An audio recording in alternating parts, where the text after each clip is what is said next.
Hello, everyone, and welcome to Entertainment 411, or as I like to call it, Entertainment 411, which makes no sense. Your weekly insight to the people who work in the Canadian entertainment industry. Our goal is to shine a spotlight on those who work in front of and behind the scenes.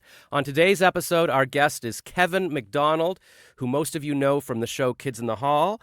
And most recently, Kevin was the voice of Prime Minister of Canada alongside an all-star cast for Crave's Super Team Canada.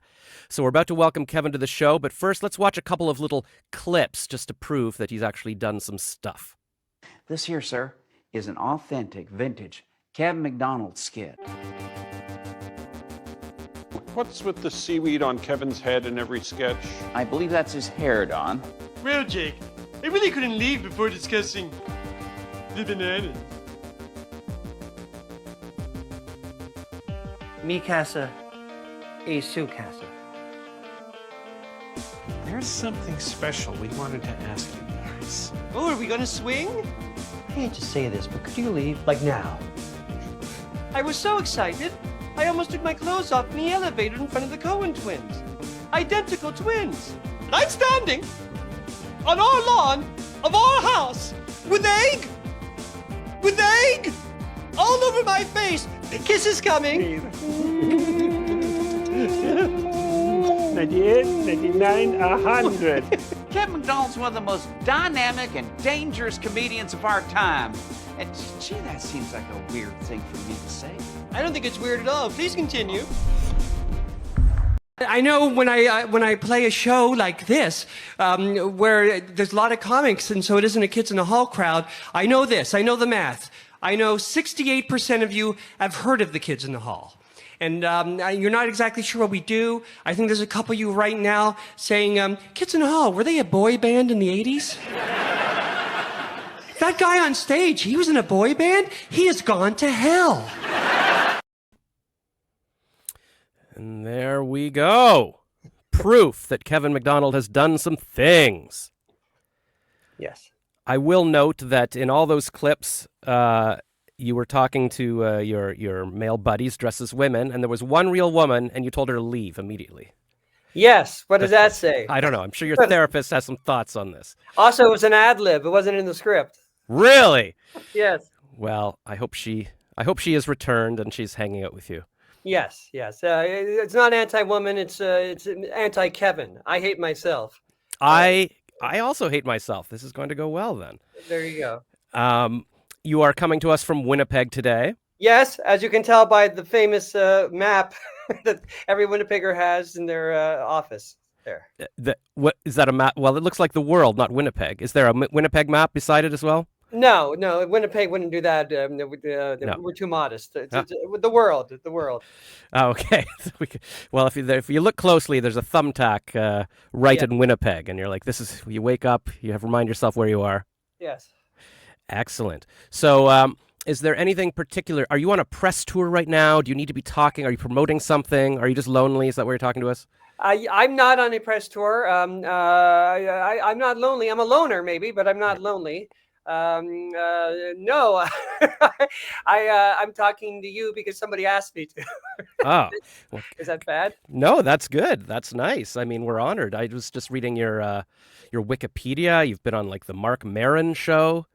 Yes. And that's a little different because people actually listen to that.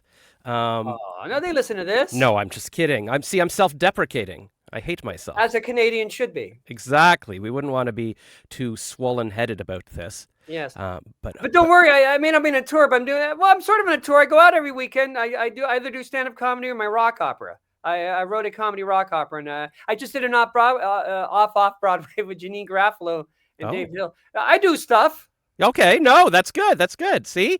I'm mad at me because I'm the one that came across with the impression that I don't do stuff. I'm mad at me. I'm not mad at you. Kevin, you do stuff. Yeah. You got to be more like, pump yourself up. You got to feel like, manifest it. Because even apparently when you talk down to yourself, even if you're just being sarcastic or funny, your body doesn't know the difference. Your cells are like, oh, we're feeling negative vibes. You got to just say happy things. I believe that because I've done that for like 60 years now, and I think my body has been like 60 years deflated. I feel that. It's beat you down. It's like, Yeah, oh, it's beat me down you said we suck. All right. too many Well, times. we'll talk to your agent about that. Tell them to sort of coach you in Yeah. publicity. Yes. Yeah. Well, Well, it's too late now. what is this? A rock? Is it a one-man rock opera? Like, what is happening with this? No, what I do is I Chuck Berry it. Chuck Berry it for you people who aren't young. Chuck Berry used to tour, and he would meet a different band in every city, and they learned his songs. I send the rock opera. I mean, if it's a big show like off Broadway, I go there and we rehearse and we meet and we talk. I send the songs and I send the script. It's like a staged reading, and it's about a part of my life. Like it's a story that really happened. Someone even plays Dave Foley all the time. We're doing it in Philadelphia. Dave Hill, do you know Dave Hill? He's in it. Dave Hill, a great guitarist and mostly a great comedian, but also he's even a better guitarist. So mostly he's a comedian. Yeah, he's my. I just became friends with him. I'm 64 now. I think he'll be the last good friend I ever make. Yeah, that's it. I think that's the limit. That's why 65 is the retirement age, because you can't make friends anymore. So it's time to pack it in. I think I was 31 when Nirvana came out, and I loved it. And I said, this is going to be the last rock band. I didn't know The Rock was going to die anyway. This is going to be the last rock band that you ever really, really love. And I think that's true. You're right. You were like, you know what? Kurt Cobain's going to be my bestie for life. And then Yeah. it all went downhill, and you're like, all right, no more friends. I have so I was asking, I messaged a friend. She never got back to me, but I'm 12 years younger than you. And I remember when I was in university, when I was 18, we went to a bar in Toronto, and I remember we ran into kids in the hall. I don't remember if you were all there. I remember Bruce McCullough was there, and my friend Lori had a crush on him, and she went up to him and he said, "Touch my bum." That's all I remember. I don't know if you remember that. I don't remember that. No, but you had a big impact on me as a wee child. Bigger impact on your friend. Apparently, yes. So, but she's married with Was it the kids. Squeeze Bar Club thing? We always we pretend when in our pretentious nights we'd go there. Squeeze Bar. Squeeze Club, Squeeze something. Catherine O'Hara's brother owned it. Really, I don't remember Queen that. Street, very Queen Street West, like shy of Parkdale. Interesting. Maybe for some reason I feel like it was in a basement in St. Lawrence Market, but that doesn't even make any sense. I don't know what bar would be there. Yeah. But it could have been Squeeze, actually. All the bars that I used to go to, they're all condos now, so it might have been one of those things that I forgot they existed. Yeah. That was Queen West? Yeah, that makes sense. Yeah. Oh my God, there was a vampire bar for a while there, but now now it's a Starbucks or something. Yeah, I remember that. Yeah, I remember that. I went to the Squeeze Bar less than the other guys because I'm apparently the unpretentious one. Right. You were like, I don't need to artificially look cool by going to the Squeeze Bar. Yeah. Yeah. That's all right. You guys must have performed at the Rivoli a lot on Queen. We did the Rivoli. That was our club. That was our if I can not pretentious. If I can, what's the word? Like name drop or just name drop or pretend that we're more important than we are. Yeah. Brag? I don't know. Well, there's brag, but I was going for there's a fancy word. I forget words now that I'm older. Yeah. I would compare it to the Beatles' the Cavern. It was our cavern. Oh, right. Okay. So one day when they'll make the documentary, they'll come and film it. You can give the tour and be like, yeah, here's where that happened. We did the documentary. It came out a couple of years ago, and of course they interviewed us individually other places, but together they interviewed us, of course, the Rivoli, and we gave them the tour. So so you should be a documentary filmmaker. Exactly. I've psychically figured it out, because I remember I just saw a documentary recently, like Paul McCartney walking people around. Here's the bar we went to, and here's my childhood home, and there's where John Lennon sat at the piano or whatever. Yeah. When you get old, and we're just big enough to have a documentary. It's on Amazon. I didn't think it was going to be good. And Reg, the director, if you're watching or listening, I don't know what's happening. I was wrong. I admitted it was good. But I thought it was going to be bad because he wanted to interview us, and he ended up doing it. Not me. I'm the only rebel left. The others aren't rebel. I was the least rebel, and now they're not rebels. They wanted it because our name is Kids in the Hall. He wanted to interview us in the hall of a school. Get it? Kids in the Hall? Yes. I'm the only one that said no to that. No, Dave sort of said no. And so they filmed this. We went to the school. They filmed this in the gymnasium. Which doesn't make any sense at all. No, but it made me feel better. Like Yeah. Kids in the Hall. Well, it's a bit on the nose, but it's also that's not why you were called Kids in the Hall. So it doesn't even make any sense. It's not like you formed in school or something. Like I Yeah. guess the legend was it Johnny Carson or Ed Sullivan would refer to the people waiting to get on the show as the Kids in the Hall. Was that what it meant? I've read both things. I know I guess it was a common name. We say Jack Benny, but I like to say Sid Caesar more because Sid Caesar, the Kids in the Hall were the young people who wanted to be writers, and there was the ones that became famous: Mel Brooks and Woody Allen, Right. and that other guy, Larry Gelbart, who created the TV show MASH and wrote Tootsie. So that makes me feel better. But Jack Benny, I think he originated it. That he called his because he had his team of writers, same with his Caesar, but they were young guys literally pacing the hall, and they sold enough jokes or sketch ideas.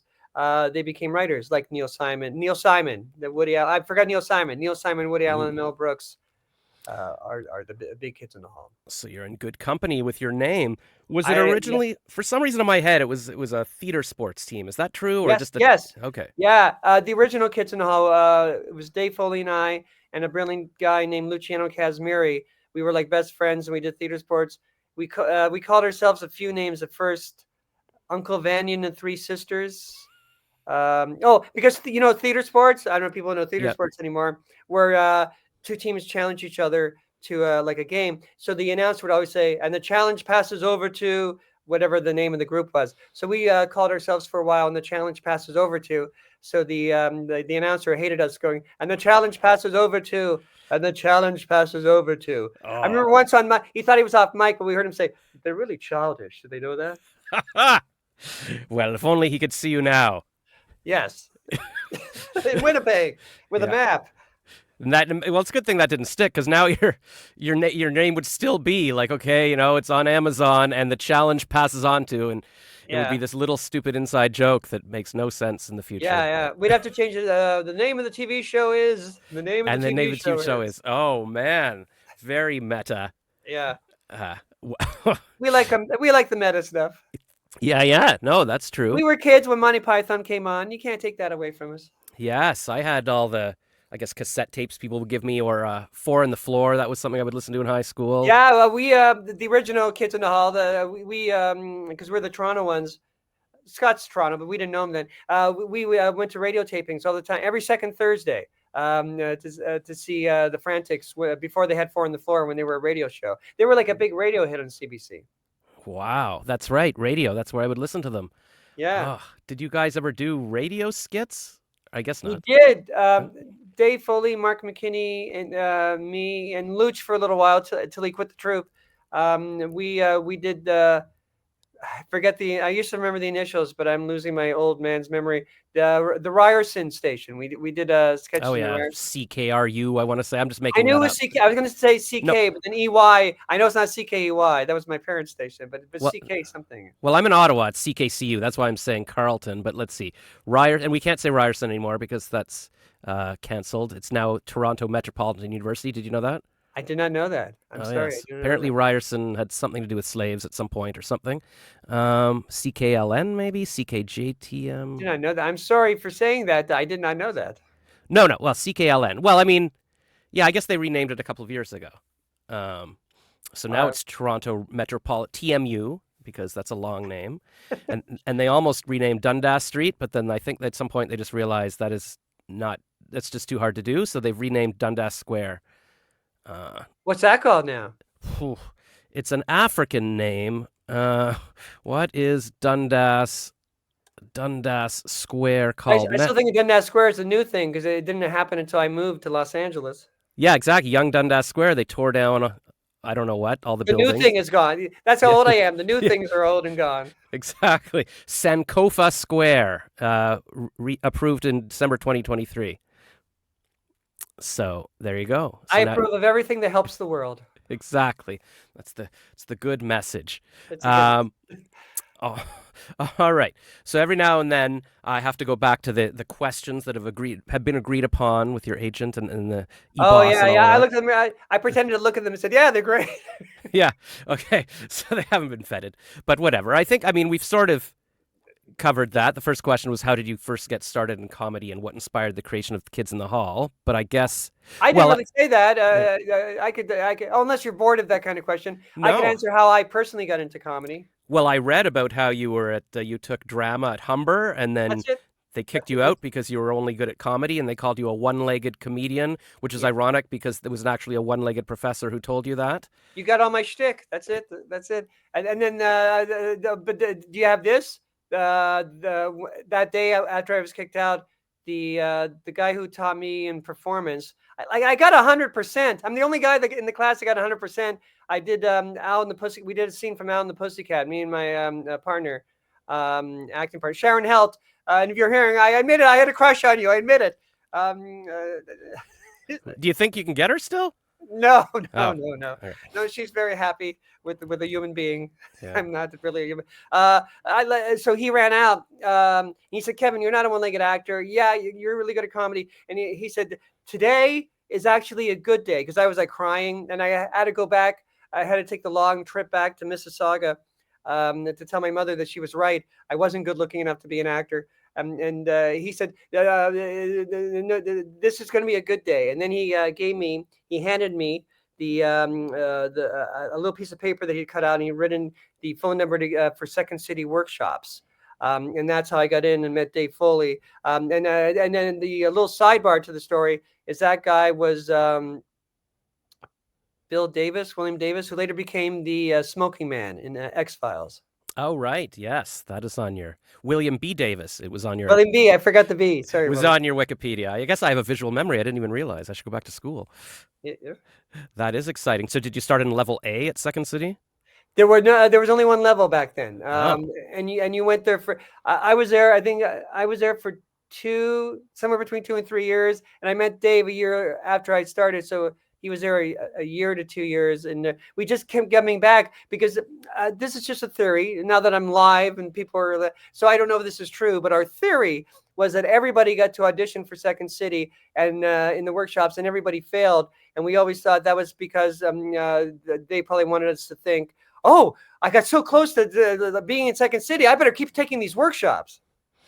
But it's just a theory. Don't sue me. It's just a theory we have. I would say sounds right to me, because you take the things and you're like, I'm taking the Second City class. You feel like you're close, and they'll let you audition or make you audition. It only occurred because I took all the classes, levels A to E, and then the conservatory for a year. It only occurred to me now, 30 years later, wait a minute, I could have auditioned for the actual main stage. And I looked it up during the pandemic, and they say you just missed the annual thing. You can do it again. But I'm like, at 52, could I even audition? What do you think? Do you think there's think an so. age limit for comedy? I'm trying to think. I think anyone can audition. Well, There's no age limit for comedy. I mean, they may falsely think there's an age limit for for their context, but I don't agree with that. I keep looking up what's the latest people joined Saturday Night Live, and I think it was Lori, that woman, the woman in Ghostbusters, she joined at Leslie 47. Jones, she was 50, I think. Yeah, something like that, 47, 50. So that gives me hope. I keep thinking yes, but I guess it's not the average age. And also but also the superstar year, they got older ones like Michael McKean, though I think he was over 40. There were a few they hired over 40, but they were already established. Yeah, I don't think it's bad for comedy to have somebody mature, because then you have more to pull on. I feel like every time you see a young kid doing stand-up, he's going to talk about, the TV shows he watches or date. There's not much life to draw on. So right. Though I remember we're the same age, and I was in Second City workshops. I remember seeing another 19-year-old Eddie Murphy and thinking, wow, like he can do everything. He can be funny as himself, and he can do characters. And I'm he was sort of maybe his content adhered closer to his age, but his talent was it's like he'd been doing it for 40 years. Yeah. We used to, when I worked at a camp, we would watch his tapes over and over, and his red leather jumpsuits and stuff. Yeah. Well, he loved Elvis. He dressed like Elvis. He openly said that he wanted to be the Elvis of comedy, so he sort of dressed like Elvis. That's interesting, because I was thinking lately, I would go to music concerts at Blues Fest in Ottawa and just see people screaming for people. It doesn't even matter how old you are, they'll still scream for Robert Plant or something. And I was like, is there anything else like that where people will just scream? Is comedy kind of like that, kind of like your rock star. There's a different version of that. They with Monty Python and us on a much smaller scale. They scream from the excitement of the fun. It's nothing sexual, and they'll scream out the words of the dialogue of the scene. So there's a comedy version of that, but it's nothing sexual. Yeah. So, I assure you. so if anybody wants to, meet a loving partner, don't go into comedy. That's not your ticket. No, they'll just scream at you. Yes. All right. You have voiced the character Pleakley Yes. in Lilo and Stitch. How did that opportunity come about, and what was the experience like? And I will be honest, I have no idea what Lilo and Stitch even is, but apparently it's a big movie right now. Oh, really? Really? Well, I don't correct people, but just because people are, it's called Lilo and Stitch. And I said Lilo. Okay, so there we go. That's good. It's funny. I was just going to do it matter of factly, but I said it kind of like it's called Lilo. I didn't mean to say it that way. Yeah. It's called Lilo and Stitch. And there's a reboot out now, a live action reboot. Yeah. So you're not in that. You were in No, was it? A I'm too old for cartoon? that. Pardon? Was I'm it in the original? cartoon, the 25-year-old cartoon, 24-year-old cartoon. Oh wow. And yeah. and Sorry, go ahead. Well, is that a big thing? Like, does that mean you go to like fan expos now and sign Lilo or Pleakley cards or something? Well, because the Kids in the Horror sold, we call it a legacy act, and nobody is a punk rocker anymore. I'm the only one that feels guilty about it. We do go to Comic Cons together. I don't go without them. But when they come up to, we're all lined up, and the people that come up to me do have Lilo and Stitch things for me to sign, like people who were people in their late 20s who were like kids when the movie came out, or kids that watch it now in repeats. Wow. Okay, so that's something that lives on. How did you get that job? Was that because you were famous from Kids in the Hall, or do you still have to audition with a bunch of people?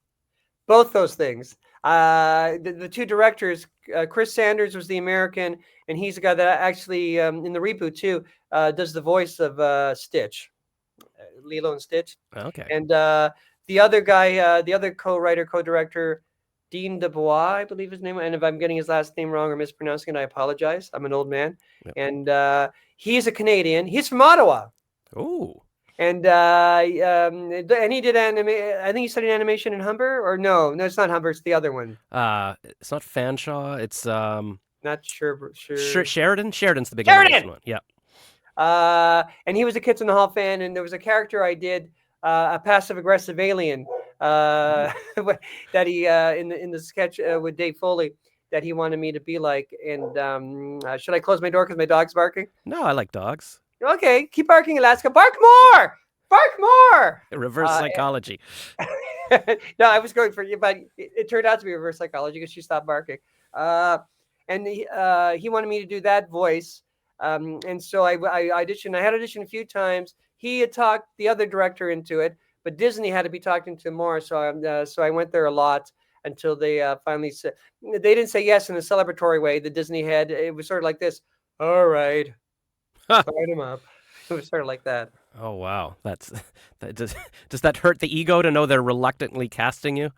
Well, because I have a low ego anyway, I mostly I said thank you, and then went back in the car, and the real me was, I got it! I'm in a Disney cartoon. I sound like a Disney cartoon. Yeah, see, that could be an audition for another Disney cartoon right there. Yeah, I'm in a Disney cartoon.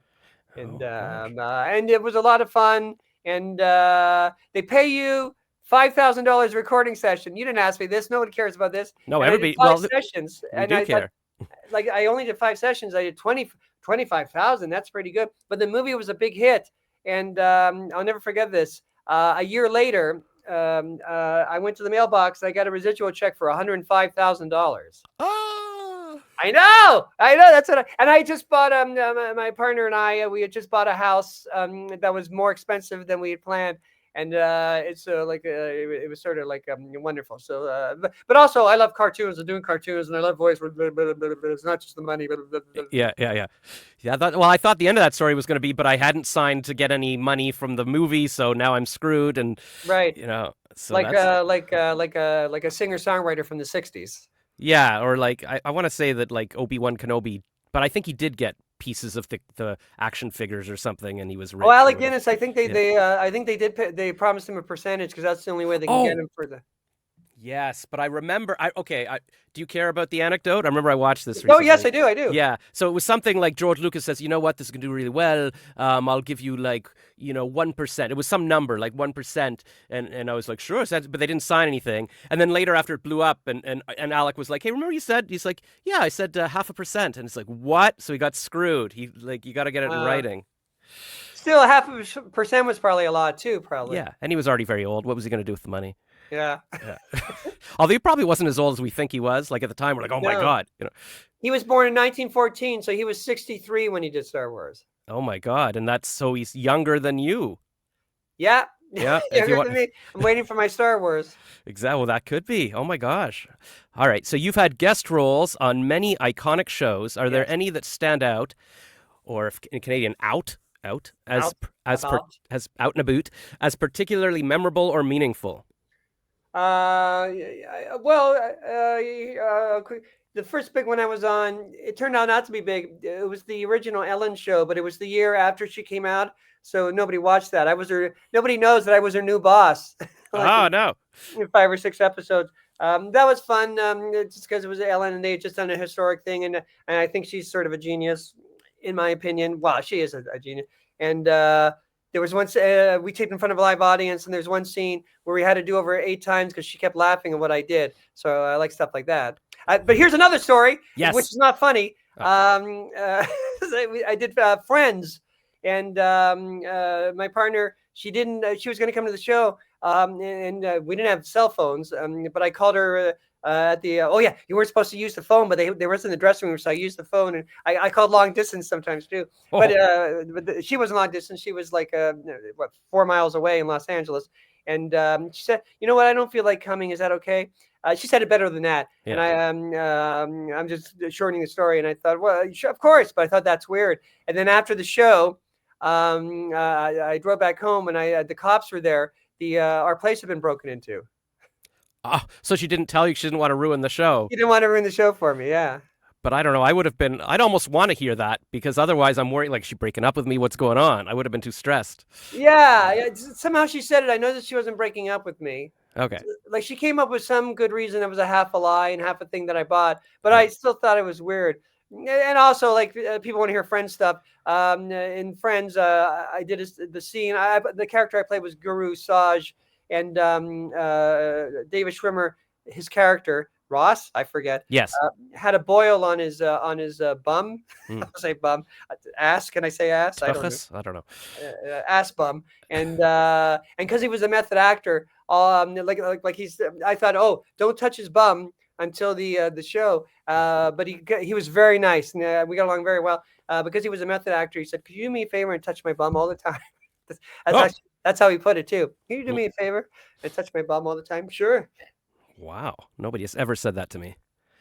Well, the only time was for me. It was in a situation that was pretend acting.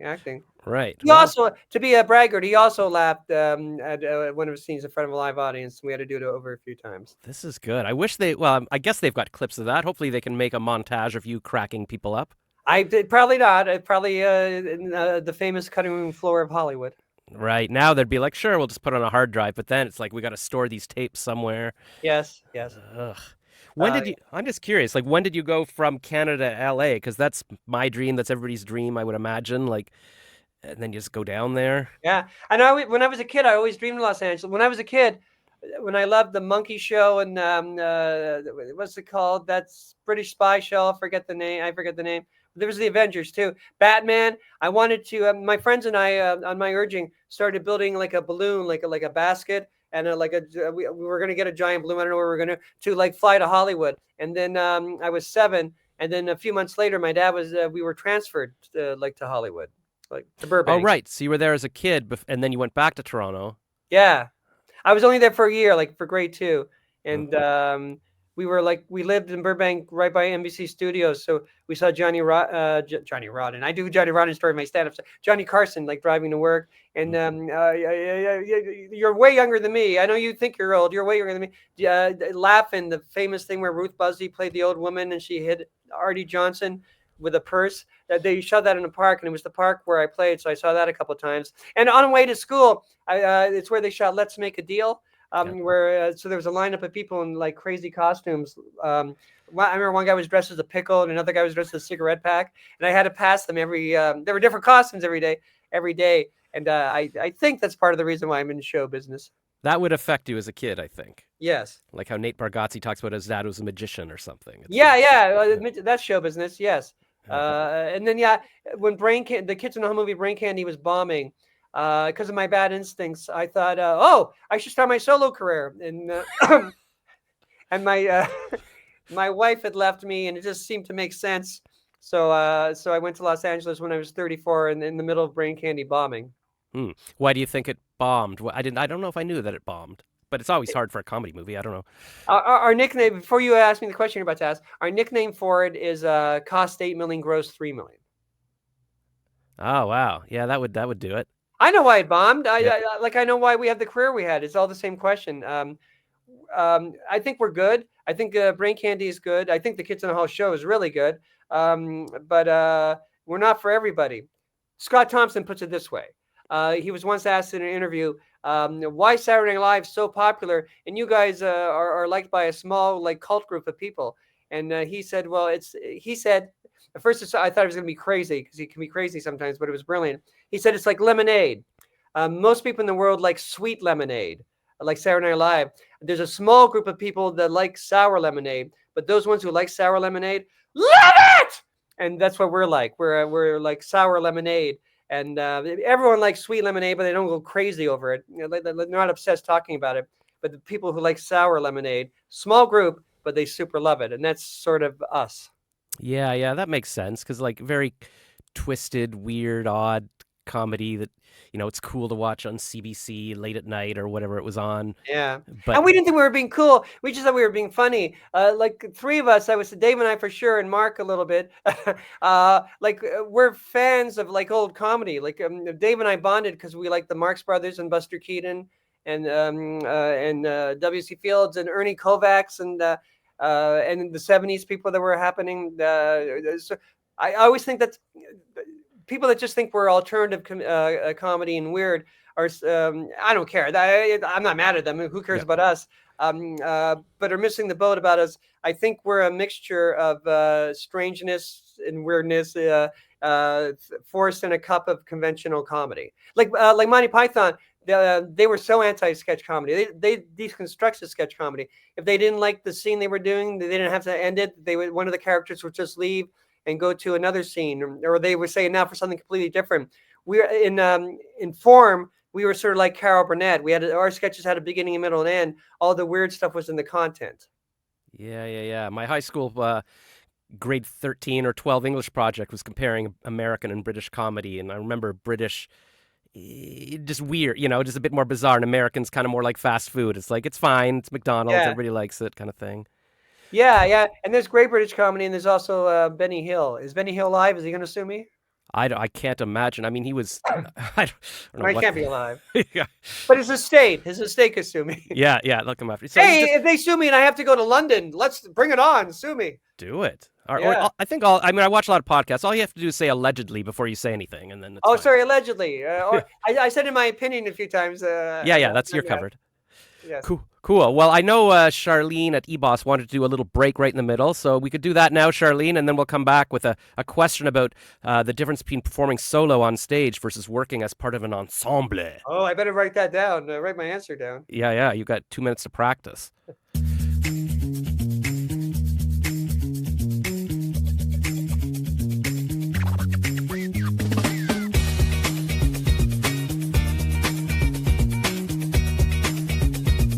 My objective, my game here is not to keep you in perpetual classes. My game here is to get you camera ready so that when the opportunity arises for you to compete for a role, you get the role, and you are so incredibly efficient and effective on set that, oh my gosh, you're called back in to read again and again and again. You're invited back to the party again and again and again. That, to me, is what a good class should be all about.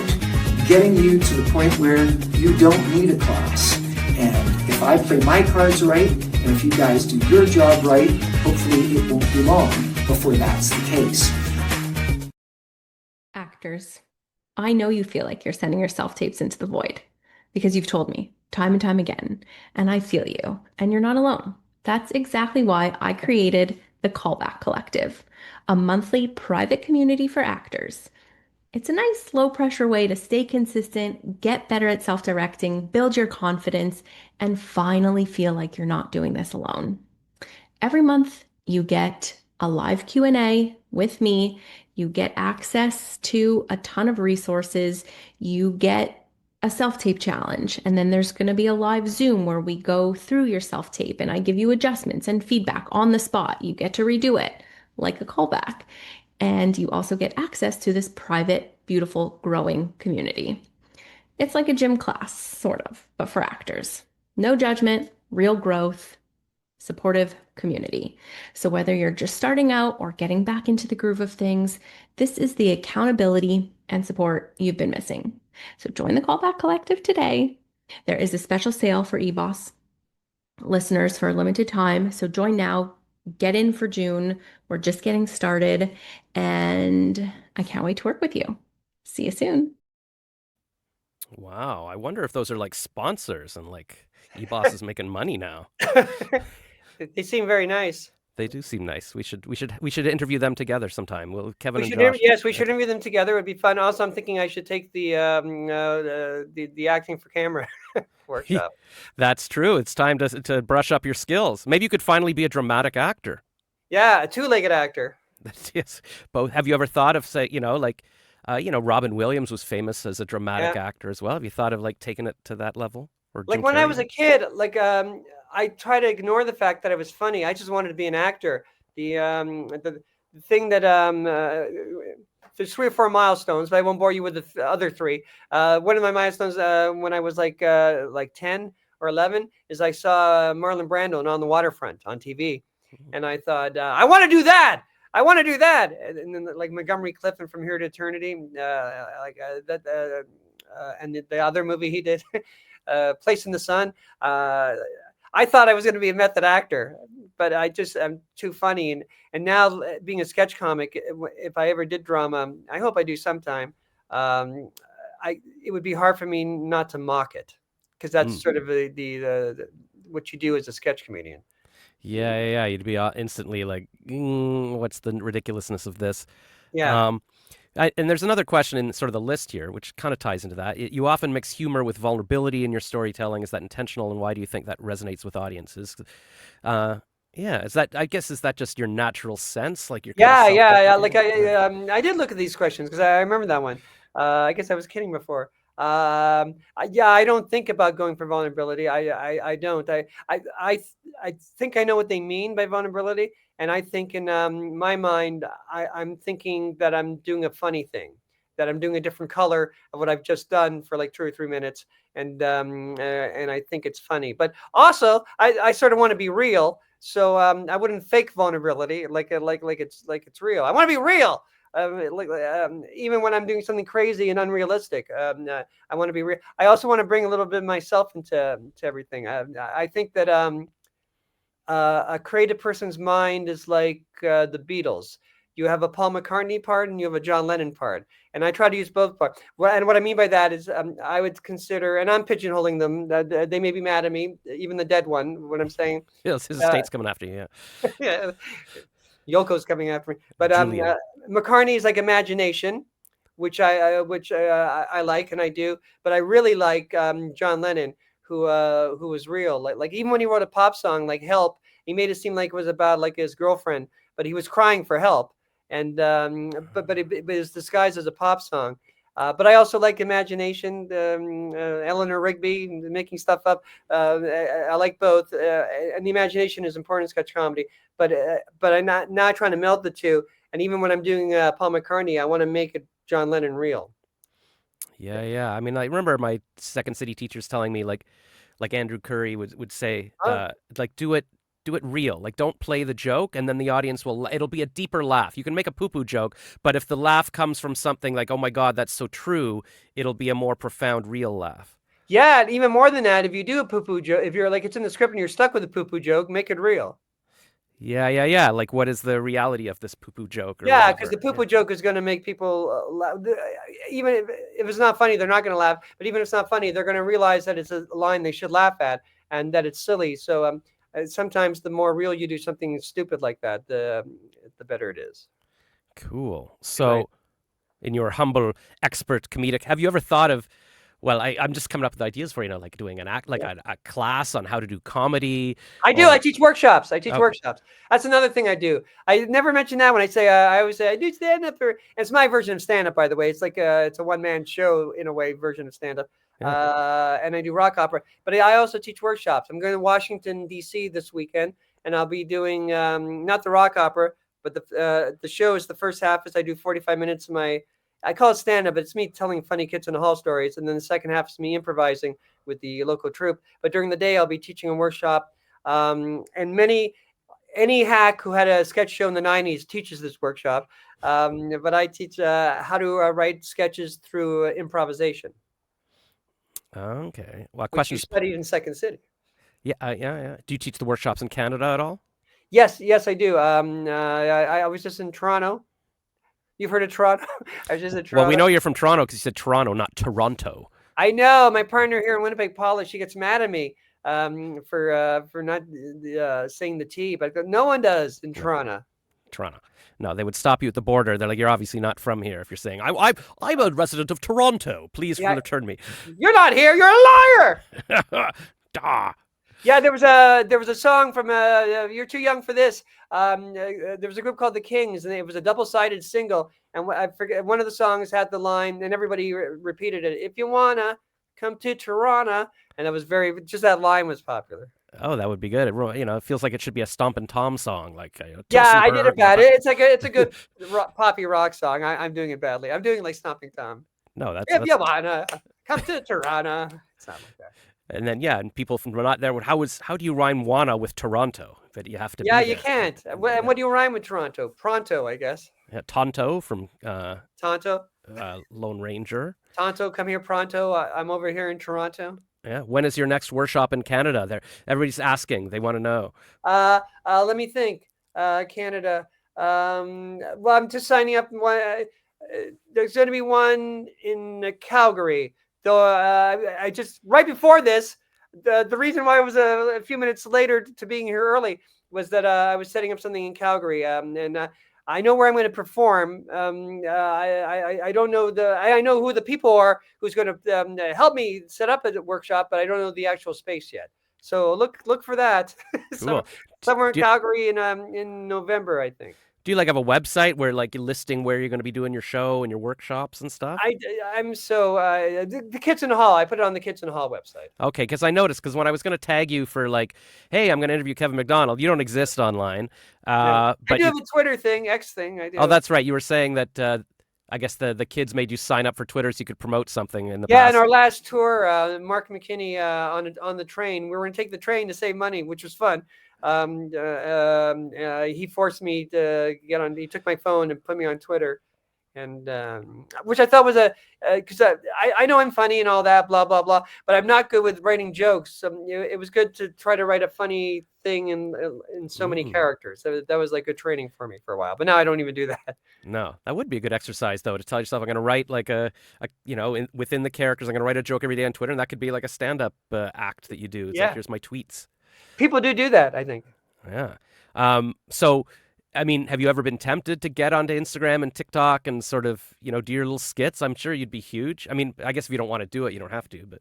No, no, I just don't understand the new medium. Like I still have a CB radio. I don't understand. And I figure I have that on stage. I could, all my ideas are good for stage and hopefully a movie that I've written, hopefully I'll co-direct and hopefully I'll star in. If the movie gets done, I'll do all those three things. We got a little funding and we got a press release that we're going to do it. So we just need a little more funding. A little telefilm, Canada? Yes, a little telefilm. You know the score. Yes, a little telefilm. Do you have a grant writer or did you write it yourself? I wrote it myself. And half the people who read it love it and half the people who read it hate it. And the people I trust the most are the ones who hate it. But I always say in my workshops, my favorite thing is rewriting, and I love rewriting. But when I get their notes, I look at it, I go, I sort of know they're right technically, but it's not what I want to do it this way. The movie, I want it to sort of be half like independent kind of movie. And I wanted to have to be like Zucker and Abrams. I wanted to be about like characters you care about, but with surreal comedy. And I just, because that's the idea. I have so many gags in my head that and after that, I'll write real movies. I swear to God, people who half the people who hated. But I just got to get that out of my system. And I think there's a place for it. I think the movie Annie Hall was like that. Ooh, that's one of my favorites. I remember seeing that going, that is me. I want to do that. I want to do jokes, but real, that make you tug at your heartstrings. Real, but still the surreal gags. Like, I wish Marshall McLuhan was right here. And then he'll turn to camera. Like, he'll sort of do all those postmodern things. Yeah. Obviously, I'm no writer like Woody Allen, but that's what I'm trying to do in this one script. I promise. I'll write more real movies later. But like sketch comedy tone, but in a story you care about. Well, that's kind of what. Because you care about Annie and him when he's splitting up, and yet there's like his house was like under a roller coaster, like things that aren't real. It's true, because I saw it many years ago. I didn't even remember that it was sort of surreal. I just remembered the feelings I felt. So that's interesting. But have you seen Deadpool? I would say those are like that now, kind of like they are still, I saw the first Deadpool, and I liked it. There's no reason why I haven't seen the others. But yeah, it was sort of like that. I mean, it was sort of like comedy and of course it's action, but also there was some sad drama between the fact that he can never be with his love and stuff like that. Yeah, I think you want to feel it, because if you don't feel it, you're like, okay, it's a bunch of poo-poo jokes. There's nothing grounding it. Like, So like just Zucker's Abrams. I loved it as a kid, but that wouldn't interest me nowadays. I want to ground it. But the people, half the people who read it who hated my script, they want just the thing you care about. But also, I don't like as they get older. The trouble with the other kids in the hall, they're more successful than I am. And because of that, they play by rules I don't care about. You're going to have emotion. The characters have to seem like a family. I don't like that. I don't like that. And thank God I haven't become more successful, because I might like that. Where's the emotion? If one more person tells me that, where's the emotion? Oh, man. I want to make it emotional, but I want to make it... I'll stop talking about this after this. No, it's good. The most emotional parts in the movie, in my movie, I don't want to be more emotional than Hard Day's Night is one of my all-time favorite movies. You can tell I'm a Beatles fan. I'm an old guy. And there was a scene. Have you seen it? No. Oh, well, for people who've seen it, duck. I'm not talking to you anymore. Don't duck. There's a scene where Ringo leaves the Beatles, and it's like a comedy. Spoiler alert. Ringo leaves the Beatles. He gets back. It's of course it's a musical, but it's like almost as funny as a Marx Brothers movie. Wow. But he leaves the movie because he doesn't feel he's appreciated. And so right before their big show, they're going on live TV, like a couple hours before, he leaves the studio and he quits the troupe. And then he's walking down the Mersey River, I guess, and he sees a kid who's by himself, and they start talking, and they're talking about silly things, stupid things. But the kid, he's mad at his mates, like the kid's like 12, and they're skipping stones, and it's sort of funny. But then he sees his friends across the river, and they go, "Come on!" And then the kid leaves Ringo at the drop of a hat, even though they were sort of having a nice, sort of like a nice talk. And then Ringo, he doesn't say it, but you see him thinking, "I should join my mates." And that's as emotional as I want to get, at least in this movie. I like that. I could see you making kind of like a little indie film, like maybe playing a version of yourself, like some Toronto comedian, and heartbreak and reality, but some weird stuff. Like that's what it is. Everything you said is what it is. I like it. Kind of like Garden State, that kind of raw, nice. Yes. Or do you ever see Lars and the Real Girl with Ryan Gosling? Oh yeah, I saw that on the plane. Yeah. I saw Garden State in the movie theater, but I saw Lars was really great. Yes. He's such a great actor. I like how great actors, they can do comedy.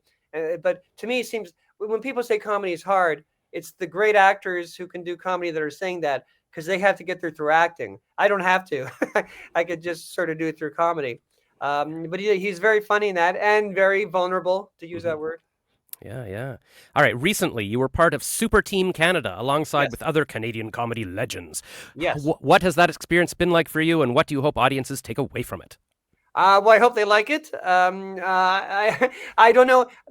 I'm terrible. I don't read the whole script. I just read my lines, and I did it by myself in a studio in Winnipeg. I didn't know with the other actors. I was surprised when I saw the commercial last week, and oh, he's in it. Oh, she's in it. I didn't know that. Oh man, see if you had Wow, this Instagram, is you could good. tag them on the post about it. Watch it. I hope they like it. It's making fun of Canada the way that we Canadians do, and it was fun to do. And then I know the two brothers who are in charge of it, and it was fun to do it with them. Those through, I call it Zoom. I don't know if it was actually Zoom. Yeah. Through aspirin, and it was a lot of fun to do. And they let me ad lib, and that was fun. And I guess I usually don't see stuff unless it's Kids in the Hall thing where I sort of have to see it because we're editing it all the time. I try not to see the things I do. Oh, really? You're like when Johnny Depp goes on Letterman and says, I haven't seen my movies or whatever. And Yeah, and I don't mean it in a pretentious way. Yeah. I mean it more in a neurotic way. Yeah. I you get stressed. Why hate me more than I do? Yeah. If you don't like it, you're like, I can't do anything about it now. Yeah. And you were there for the recording. What do you need to, like the magic? You don't need to see the movie. Yeah, I was there because I'm always disappointed. Any good moment that I think was good, when I see it again, I think it's less good. And it just could be the psychological thing of I thought it was like this and it's different on the screen. And so I could even be wrong, but why put me through that? Yeah. So did you go to like a studio to record that in Winnipeg? Or? Yes. Digital Frank. It's just down the street. To that side of the map. Oh. Yeah, I do a lot of cartoons and I do it there. And at I this just like going to Nickelodeon and Disney Studios, like in Hollywood, but I do it through what I call Zoom. Yeah, it's probably what do they call that? Where you were patching you in through whatever it is. Yeah, it's more complicated than Zoom. I know. Yeah, well, that makes me wonder, like, why are you in Winnipeg now? Like, what is the path? Like, I know Tom Green was in L.A. and now he lives in a van outside of Ottawa. Like, why are these L.A. people? Like, because I keep thinking, should I go to He L.A.? made a decision to go back home. Doesn't he live in a beautiful ranch? Yeah, he's always on Instagram showing his horse and everything. So he is living the life. Yeah. It's not literally in a van. Yes. Well, Toronto, and then I moved to Los Angeles. I lived there for 15 years, and then it's this simple. I met a woman in Winnipeg, Paula. She's not there, but she's there sometimes. So I'm finding where she is sometimes, and I eventually moved here like 14 years ago, and we bought this house, House for the Map, and then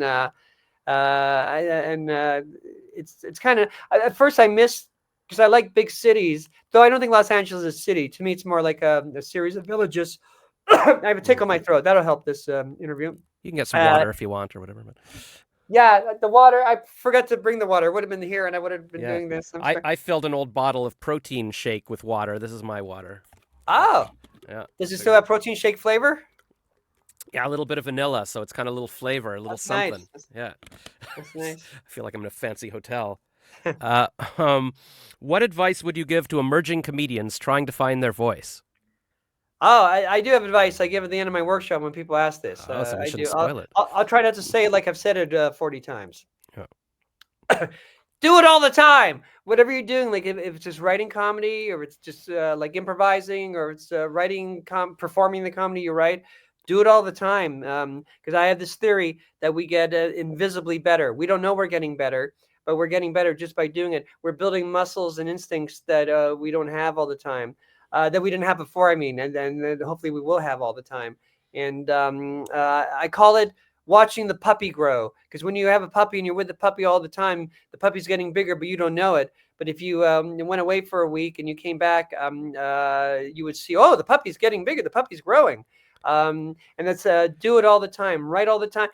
Even if you have nothing, like no one to show it to, the plan is you will one day.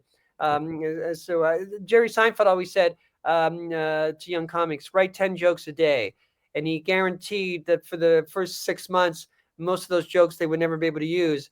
But like a seventh month in, you would start finding your voice. That's how you find your voice. I also say this. Here's another thing I say, speaking about finding your voice. Learn, go to workshops, even from old hacks that had TV shows in the 90s, even us. but young people are probably better. Learn the rules of whatever it is you're interested in: sketch comedy, improv, stand-up comedy, just writing. Learn the rules, but do it in the spirit that if you follow my other advice and you perform all the time or write all the time, you're going to learn the rules to break the rules, because you have to know the rules to break them. You just can't start by breaking the rules. And when we start breaking the rules that we've learned, that's when we find our voice. Yeah, I hear that all the time about improv. Like, you have to know, you shouldn't, do blocks and stuff, but you can do it when you know what you're doing. But if you're just messing up the scene by, blocking every offer or whatever, Exactly. And also that goes with like teamwork, because Dave Foley and I, we can sort of read each other's minds. So we'll be improvising even to this day. And as you just said, you're not supposed to block. But I know what he wants, and he says something, and the way he says it, I said, he wants me to say no. It would be blocking if I said yes, because I know what he wants. So teamwork is important that way. So and that always works out. Like, I always know what he wants. That's nice, because sometimes you think in an improv show, well, it's all improv. It could be anybody, but there is an advantage to working with the same people, to getting to know each other. Yeah. It's also like I'm sure you grow a lot too by doing with different people all the time. But if you want to do a show where you're not growing, where you're just doing good improv, it's probably better to do with someone you know. Do you feel like being in Winnipeg? Do you feel like you're away from the action, or you're like, no, this is a good point in my life? Or I did feel away from the action first, but I'm just away every weekend. I'm performing every weekend because I used to live in Hollywood, where I could audition. I mean, now I can't audition through Zoom. The thing I call Zoom. Yeah. But before I learned how to do that, part of the action to me is not like going away every weekend. And sometimes it's shooting a movie. I just shot a movie, and sometimes it's doing what I call stand-up, my version of stand-up, my rock hopper or improvising, or just teaching, filming a TV show. So I feel very much part of the action, just not here in Winnipeg. Though there are things I filmed. I guess I filmed almost 10 things here in the 14 years that maybe more. It's probably 14 things. It's probably an average of a thing a year. Yeah. But I do feel part of the action because I'm creating. I've become a producer of myself, so I'm creating my action and where I go to work. Well, that's what I hear often too. Like, I hear, I see clips of Jason Alexander on Instagram saying, my advice to actors is to write your own stuff. You can film movies with your phone now. Like, what are you doing? Don't sit there waiting for somebody to cast you. Yes. And that's what I may do with my movie if we don't get any more funding. Yeah. Well, that's good. All right. Couple more questions. Yes, is there anything you would like to see change in the Canadian entertainment industry? Oh, I'm such a bad Canadian. I watch CNN more than the CBC News. I'm just so the show, but I don't know. Probably anything that I would want to change, and anything would probably fit in Canada too. I don't know. When I was a kid, I have a horrible admission, and in a way, the kids in the hall, we have an unspoken bond about this. When we grew up not liking Canadian TV, I'm not saying we're right, because I don't know if we're right. I'm not that arrogant. But there was just something that we didn't like as much. Maybe just the Canadian thing that we just wanted to be harder on ourselves. And I don't know. And when we were petrified because when we got our TV show, it was going to be HBO. But then HBO ran out of money because this is HBO pre-Sopranos. And so we had to go with CBC, and we were petrified. That they would censor you, or no? That would just be bad because it was on CBC. No offense, CBC. We were wrong. I mean, no offense, CBC. I feel the show I'm on is CBC related. So I think that was just what we thought, and it turned out not to be true. So I don't know what I would change. Yeah. Were you? So SCTV was before you. Oh, I loved SCTV. I was 14 when it came on. But that was the first Canadian show that gave me hope. Yeah, you're like, okay, it can be good. It's not all, I don't know, the Beachcombers. Yes. Yeah. I'm sure there was other Canadian things that I thought that was okay. You know what I liked? I thought he was cool and hip. Alan Thicke talk show. Thick of the Night. Yeah. No, not that. Oh, that was something American different. One. The one he did in Vancouver. He replaced Alan Hamill. And he was sort of hip. Like I remember he was interviewing some actress who didn't like his beard, and then when they came back from a commercial, he had shaved half his beard off, and like was sort of, I remember liking that, but of course not as much as SCTV. Yeah. They also had Canadian comics on, Alan Thicke, who I later became friends with, who I loved, like Mike Mcdonald. I don't know if anyone out there remembers the great Mike McDonald. They still call it the Mike McDonald Summer Contest in Ottawa for Yuck Yucks to raise money. Is he from Ottawa? I think he must have been. I think that rings a bell. Yeah. He was a genius. He was a genius. Wow. And then who have you been your biggest mentors or comedic influences throughout your career?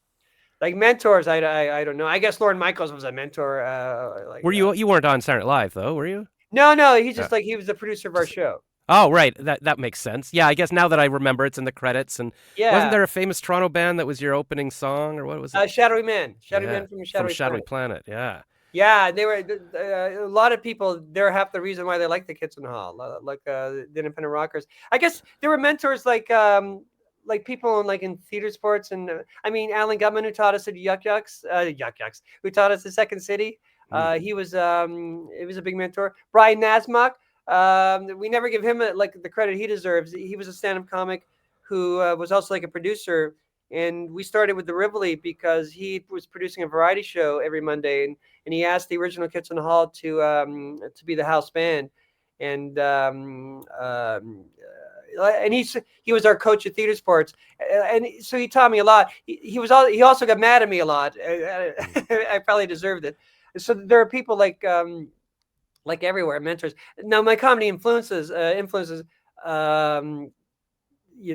My first one, and later I got ashamed of him. When I was a little kid, was Jerry Lewis. I wanted to be like Jerry Lewis. And then when I became like a comedy snob older, I thought Jerry Lewis, he's not very good. And then when I became, I guess the person I really am, like around 30, I got Jerry Lewis. Almost a half of every movie that he directed himself, his own movies, are great, and the other half is not so great.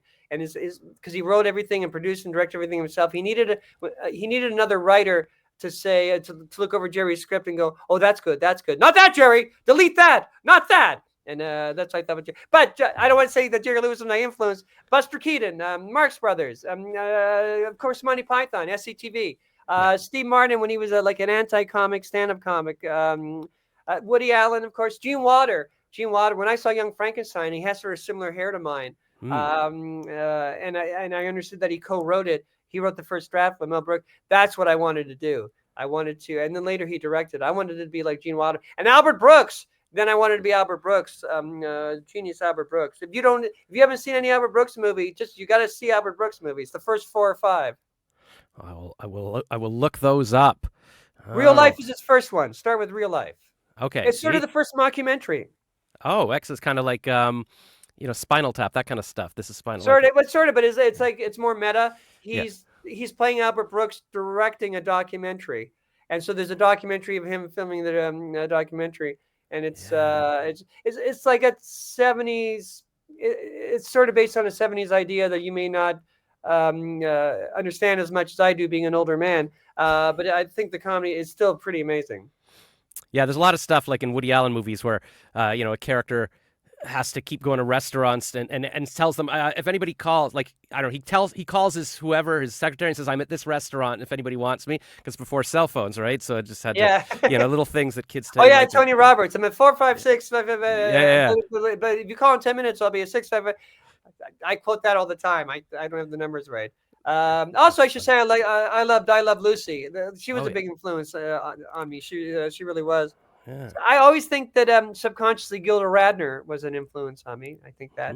And if you were to ask me my favorite stand-up, and I sort of copying the fact that I tell stories now, Richard Pryor, I think, is the only boring dumb guys say this, but here I go. I would call him the Beatles. He probably would throw up on me if he was alive and heard me say that. But I would call him the Beatles of stand-up comedy. I like that kind of comedy, like just sort of more stories. Like a lot of comedians are just like it's one-liners, and that's fine, and sometimes that's even better on TikTok and stuff. But that sort of long form, get into a story that's hard to do, and it doesn't even, you couldn't even just do it like if you get a 5-minute set at a Yuck Yucks New Talent Night. That's something you have to sort of build up as a one-man show or something. Yeah. Like before COVID, when I was doing stand-up, I was having trouble because I was trying to do like a sketch comedy version of stand-up. It was sort of conceptual, where I was playing a guy called Kevin McDonald who was in the Kids in the Hall trying stand-up for the first time. Yes. And so Kids in the Hall fans came. They got it and they laughed. I hate saying they got it, like it's so pompous. But they agreed with me that it was a good idea, and they laughed. But if I played the Punchline in San Francisco, where half the club is people just coming to see whatever comic is there, I would have trouble. They would just think I'm an old guy, because the thing is, I was part of the act was me doing it bad on purpose. So they just thought I was an old guy who was bad. That's true. You need the context. I did a whole stand-up act recently, like 10 minutes of me. This is my live podcast. I'm doing a podcast. And I guess, but nobody knows who I am anyways. But I understand the desire to do like a long, like it's a 10-minute mini play that I'm doing. It's not just a bunch of jokes. Conceptual. It's Yeah. conceptual. You're the Andy Kaufman of Canada. Oh, he was another one that really influenced me. Andy Kaufman. Andy Kaufman was huge. We probably have to go. It's past the time. I just want to say Andy Kaufman. The thing about like the great weird alternative comedians, and he was the greatest anti-comic ever. He also had conventional comedy talent. He also had great timing and was very funny on his sitcom that he was on, Taxi. That's all I have to say. That's my last word. Yeah, it probably makes sense. Like, he was really weird, and he would just stand there and play the Mighty Mouse song. But you have to be good and know what you're doing to break the rules. Otherwise, you're just weird. He totally learned the rules to break the rules, because he had perfect timing. And if he decided to be an act that just said jokes, he would have been able to do that. He would have been able to do that very easily. Oh, man, so good. And just one last question, just for myself. How did Paula get you to move back to Winnipeg instead of you getting her to move to L.A.? Well, Paula wants to move to LA. She has family in LA, and she always wanted to live there. I just have failed for 14 years to do that. She wants to move to LA. Oh, yeah. So how did she fail? That does answer. I don't know. I just came. That's all right. LA's on fire every week now, anyways. So I know. And it seems that now it was interesting that you can do your auditions down the street. You can travel around. It doesn't really matter where you live as much now. Like, would you say that you have to live in LA to make it in like in comedy now, or is it fine? I think psychologically it's still better. I mean, I've had that experience, like to feel part of a scene. Not that I'm a loner. Not that I ever, except for the Kids in the Hall, not that I've ever felt like a part of a scene. But I did way more. You go to the auditions with the same actors because they're all your type, and they become your audition buddies. And like that in the waiting room, joking around because you're nervous and they're nervous, but still, you got to joke around. There's something about that that sort of builds your character, like when you're in the audition room auditioning, I think. Awesome. All right. Well, thank you so much. And where would people go to find out about where your workshops and your rock opera is? Like, is it on the Kids in the Hall site? Kids in the Hall, yeah, Kids in the Hall website. It's a good thing they're still taking care of you, because they're like. I know, but they only do if I remember to tell them. Sometimes I forget to for months. So is Paula ever sort of your manager? She says, "Here, I'm going to email them for you." No, but if she did, she would be great. Like a few times she has. Yeah, she should. I'm going to ask her to quit her job. All right. Looks like there's an opening for a social media manager for Kevin McDonald. I'm going to put that there. Yes. Cool. All right. Well, thank you so much for joining us. Come back anytime, or email eBoss Canada, and we'll post all your, everywhere they can find Kevin. All right. I'll do that. Yeah. I'll remember you more than I remember the Kids in the Hall for some reason. Exactly. I'm the new Kids in the, I'm the Lost Beatle or something. Yeah. The fifth Beatle. The fifth Kids in the Hall. The I like that. sixth Kid in the Hall. The sixth Kids in the Hall. I should, first I should learn how many there are, and then I can add my, that'll be that. All right. Well, thank you so much to Canadian legend Kevin McDonald. Not really a legend, but thank you. Whatever.